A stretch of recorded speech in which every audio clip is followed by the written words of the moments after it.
because time plays a crucial role from the onset of your chest pain to the first medical attention. So we call time is muscle. The more quick you recognize your chest pain, and the more immediate medical contact will save your life.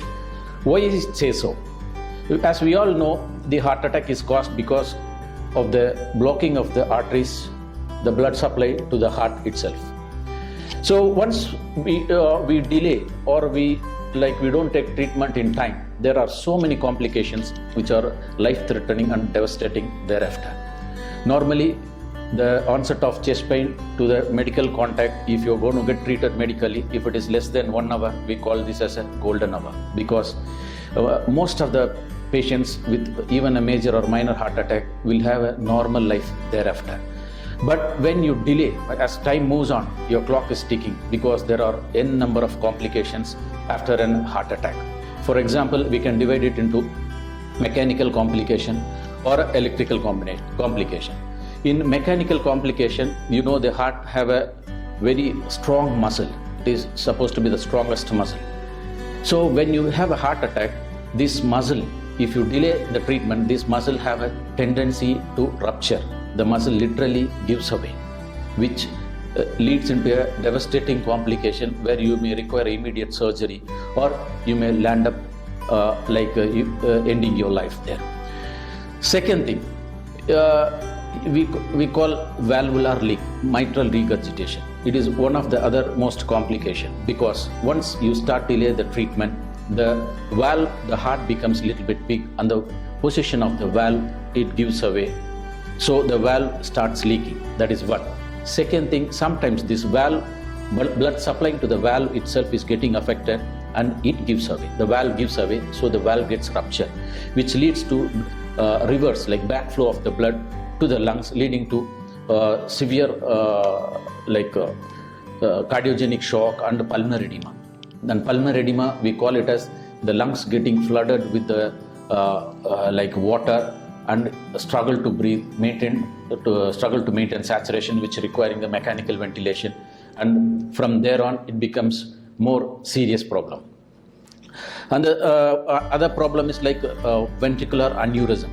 The normal heart, sometimes the muscle structure, the shape goes off, where the blood gets clogged, and sometimes if you don't get a proper treatment, sometimes you may have a heart attack without a pain, especially in diabetes, where this heart muscle will change its texture. It will become an aneurysm. We call it as aneurysm, where the blood becomes like stasis, blood clots, and it can move anywhere to the body. It can throw into the brain, causing a stroke. It can throw to the kidney, causing a renal failure.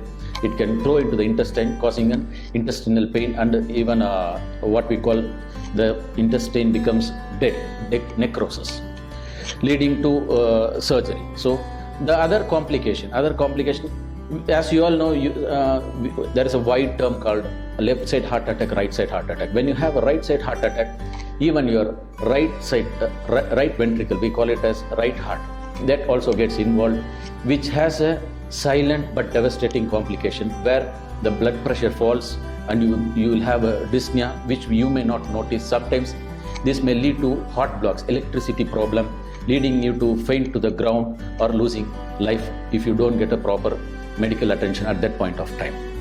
Then when we electrical complication, it is more devastating. It will be there for a few seconds.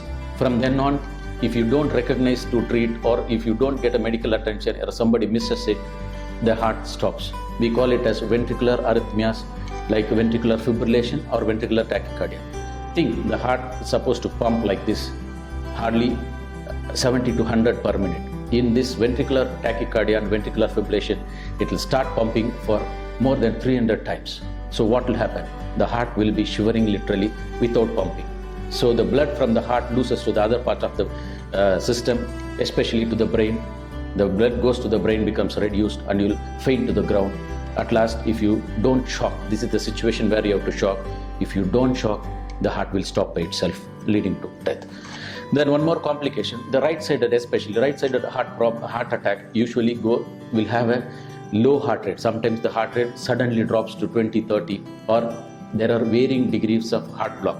The upper heart and the lower heart will not get synchronized in the electrical activity. Sometimes the upper heart will be pumping, but the lower heart will not receive the signal, leading to reduce in your heart rate and leading to low cardiac output, giddiness, and you faint to the ground, ultimately leading to death. Then other complications like embolic complication. What is embolic complication? As I told you earlier, the heart, when you delay the treatment, the structure of the heart may change. When the structure of the heart changes, the blood gets stasis. So there forms an embolic blood clot, which may move to any part of the body, causing an emboli and causing other system problems. Then one more complication, most important, the heart failure. The large heart attack leads to involvement of reduced blood flow to the majority of the muscles in the heart, especially in the left ventricle. We call it as left ventricle, which is supposed to pump the blood to the whole system. That muscle becomes weak and the heart gets enlarged. So there won't be enough pumping, and there will be like the pumping gets reduced and the rate of pumping reduced and the heart becomes weak. And this will have the backflow, like the lungs will get flooded with the water, leading to like warrant for a mechanical ventilation and ventilatory support from there on. Then the rare complication, pericarditis. The layer covering the heart will get involved sometimes. So how it gets involved? The heart, when the heart attack involves the muscle, the layer covering the heart muscle will get inflamed. What we call it as becomes inflamed. So that time you will have a severe chest pain. Mostly this chest pain is felt while you are like lying down and gets relieved when you sit front and lean forward. This is the secondary complication of the heart attack. So now you decide, isn't time a muscle and it's time to save your heart.